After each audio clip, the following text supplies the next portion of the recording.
Hey guys, Mike Snody. How in the world is everyone doing?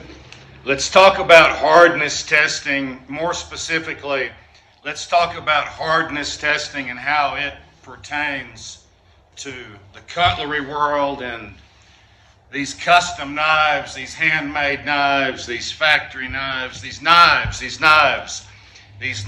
Let's talk about hardness and how it pertains to knives. First off, let me say that everything is my opinion. This is just Mike Snody's opinion based on 25 years as a knife maker and before that 20 years as a quality control inspector with Exxon Company.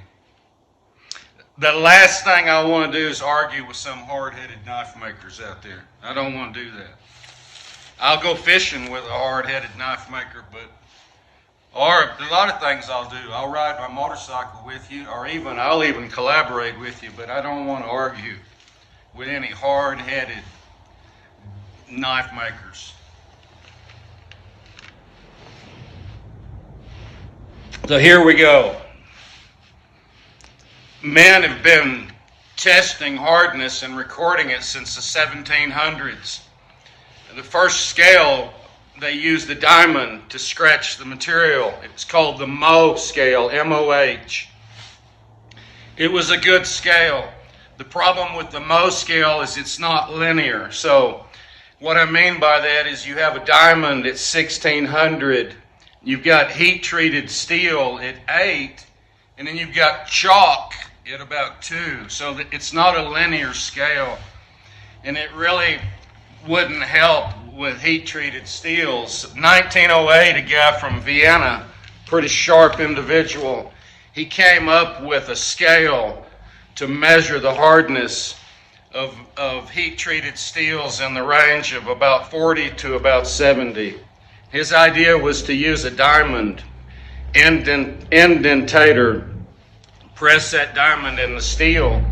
Nothing really happened with his idea until 1918.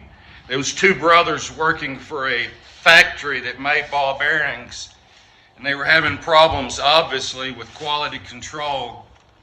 They needed a way to ensure that the bearings and the races were all a consistent target hardness. So Stanley Rockwell and Hugh Rockwell, that was the two brothers, Stanley Rockwell, Hugh Rockwell.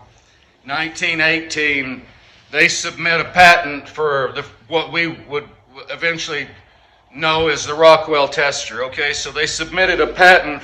It was a horizontal configuration. The machine was horizontal. It had an indicator that would read like a pressure gauge. Nothing really became of that machine until 12 years later. So 12 years later, Stanley Rockwell meets Charles Wilson. Think about that last name, Wilson. It was Wilson Scientific. Wilson Scientific took the Rockwell tester. Let me make sure we're still running here. They took that horizontal machine that Hugh Rockwell and Stanley Rockwell had built. They turned it into a vertical machine. They made a lot of improvements on it. They added a weight in the back and a hydraulic ram. So these Rockwell testers have got weights hanging on the back of them. And then they've got like a planetary gear or a force multiplier that will take 50 or 20 kilograms and turn it into 300 kilograms or 150. It increases the weight.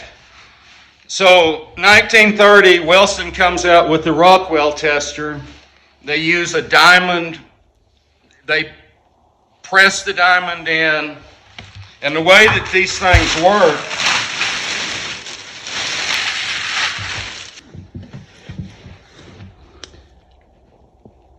let's take this calibration block, it's 61.6, and let's talk about how this machine works, guys.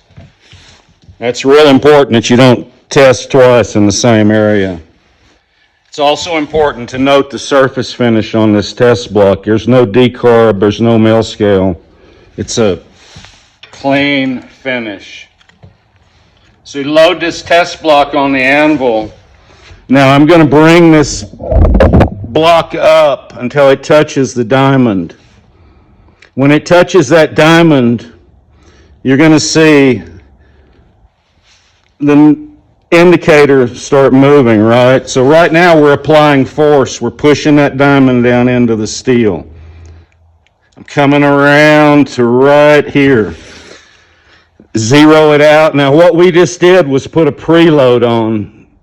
We've pushed the diamond into the steel with 15 kilograms of force. The next thing we're going to do is push this lever, and that's going to actuate the hydraulics, and it's going to apply 150 kilograms of force. So it's going to push that diamond down with 150 kilograms.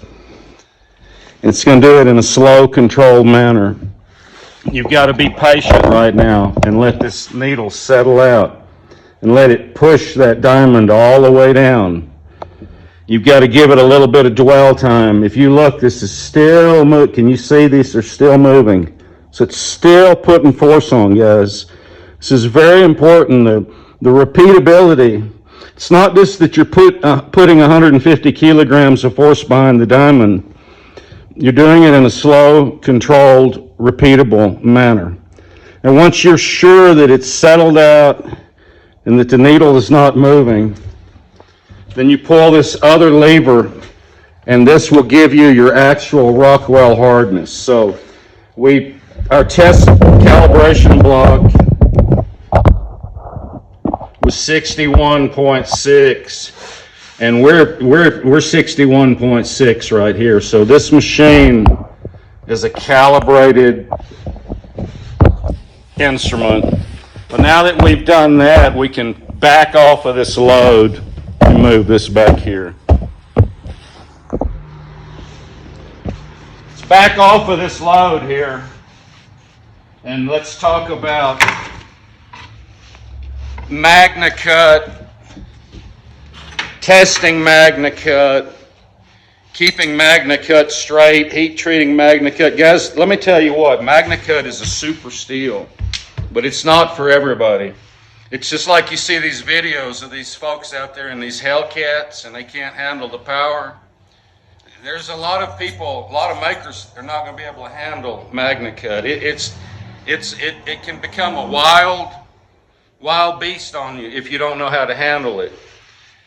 People are asking me why my MagnaCut blades turn out so flat. Well, we've got 20 years of working with CPM steels, and our process of heat treating and quenching and tempering guarantees us perfectly flat parts. But guys, MagnaCut needs to be run up into a higher hardness zone to bring out its full effectiveness as a cutlery steel. And to get up into that higher hardness zone, number one, you've got to be running a specialized oven at above 2,000 degrees. Your oven needs to be calibrated, obviously. You need to hardness test right after your cold treatment. So don't go ahead, quench, and then get the stuff into the cryo. There's no need to hardness test before cryo. But you really need to be able to hardness test after cryo and then going into your different tempers. Let's look at some of the materials I enjoy working with and talk about them. Damasteel, it's a fabulous material. Let's test this Damasteel blade and see what it tests at. Now, once again, guys, you can't test through decarb or through scale. You're not going to get an accurate reading. There's a reason that these surface blocks, these test blocks, have got this kind of finish. So make sure you've got a good finish on your part. Make sure your part's not bowed or warped or anything like that. Let's bring this diamond up and touch this diamond. Now, there's a couple of things here that are really important. One of them is when you apply this preload, I want to do it in a smooth manner. In other words, I don't want to be like Jethro Bodine over here jerking on this handle. So let's see if we can get this 15 kilograms of force applied. Now let's zero in, okay? Now we've applied 15 kilograms. This thing's under load. And what this machine is going to measure it is the distance that this travels from here, this is zero, under the 150 kilogram load. So here we go. It's applying the force now. It's applying 150 kilograms. It's pushing that diamond. And this is not a man-made diamond or a synthetic diamond. This is a real diamond. Okay, it's still moving. If you look at that needle, it's still putting force on. Once again, it's important that this force be applied in a smooth, controlled, and most importantly, repeated. You got to have repeatability. You have to have repeatability. None of this matters if you can't repeat it. Let's see where we're at here, guys. I'm hoping that we're going to be around 61 with this. That's what I'm looking for here. Look at what we got right here. Look at this. So we're bumping up 61, 62. Nice, nice, nice, nice, nice. Nice, nice, nice. Okay, let's back that load off. Okay, this is one of my favorite little patterns. This is one of those MagnaCut crazy ants right here. Yeah. Let's see what this crazy ant in MagnaCut. Let's see what this crazy ant's gonna do here.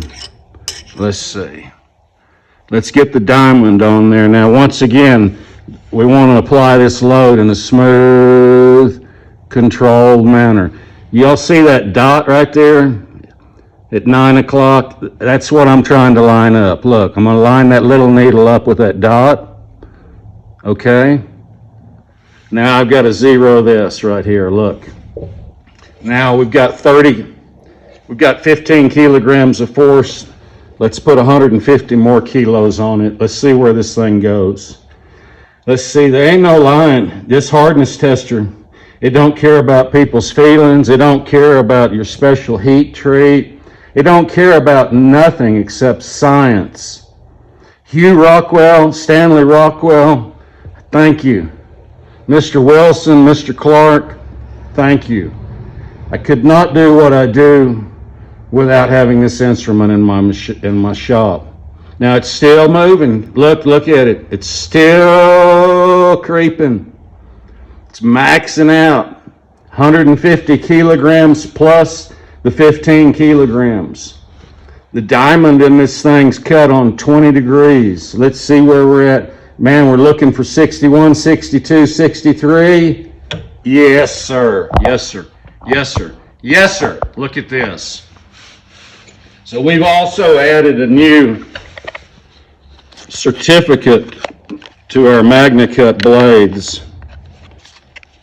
Check this out. So every blade gets individually tested.